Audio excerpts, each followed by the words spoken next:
அதிமுக கூட்டணியில வந்து ராஜ்யசபா சீட் வந்து ஒதுக்கப்படல.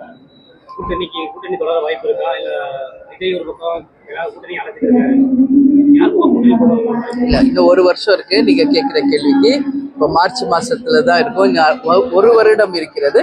அதனால் நிச்சயமாக பொறுத்திருங்கள். அந்த காலம் வரும் பொழுது உங்களுக்கு நாங்கள் ஒவ்வொரு அரசியல் கட்சியும் புதுசாக தொடங்கினாங்க, பழைய கட்சியாக இருந்தாலும் சரி, எக்ஸ்பீரியன்ஸாகவும் சரி, தேர்தல் ஆலோசனை வீத வகுப்பாளராக நியமிக்கிறாங்க. அவங்க வந்து அட்வைஸ் பண்றாங்க. அதை பத்தி நீங்க என்ன நினைக்கிறீங்க? அதான் ஒவ்வொரு கட்சியினுடைய நிலைப்பாடுங்க. இப்போ ஒரு அட்வைசர் வைக்கிறதுனால மட்டும் 100% சக்சஸ் ஆயிட முடியுமான்றது கிடையாது. அதனால அந்த கட்சியினுடைய வியூகம் அது.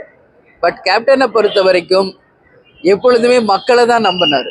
அதனால ஒரு அட்வைசர் வைக்கிறதுனால மட்டும் வெற்றி பெறும்னா அந்த அட்வைசரே அவரு போட்டியிட்ட அந்த மாநிலத்தில் ஜெயிச்சார அப்படிங்கிறது ஒரு கேள்வி. அதனால இதெல்லாம் அந்தந்த கட்சியும் அந்த தலைவர்களும் எடுக்கின்ற நிலைப்பாடு தானே ஒழிய அதை பற்றி வெளியே ஒன்றும் சொல்றதுக்கு ஒன்றும் இல்லை. 26ல பாஜக, அதிமுக, தேமுதிக கூட்டணி அமைப்பு. அதான் இப்ப நம்ம சொல்ல முடியாதுல்ல, நம்ம ஜோசியும் சொல்ல முடியாதுல்ல. அதனால நான் என்ன சொல்றேன், இன்னும் ஒரு வருஷம் இருக்கு, பொறுத்திருங்கள். அந்த காலம் வரும் பொழுது நிச்சயமாக அதுக்கான அறிவிப்பு உங்களுக்கு. 2 நாள் அந்த எம்பி சீட் விவகாரம் தான் கொஞ்சம் பேசும் பொருளா இருக்கு. இந்த விவகாரத்துல நமக்கும் அதிமுகவுக்கும் சின்ன மன வருத்தமோ சங்கடங்களோ இது இருக்கு. அது வெளிப்படையா நீங்க சொல்றீங்க, நல்லுறவு தொடருதா? அந்த மாதிரி எதுவும் கிடையாது. சரிங்களா? நன்றி.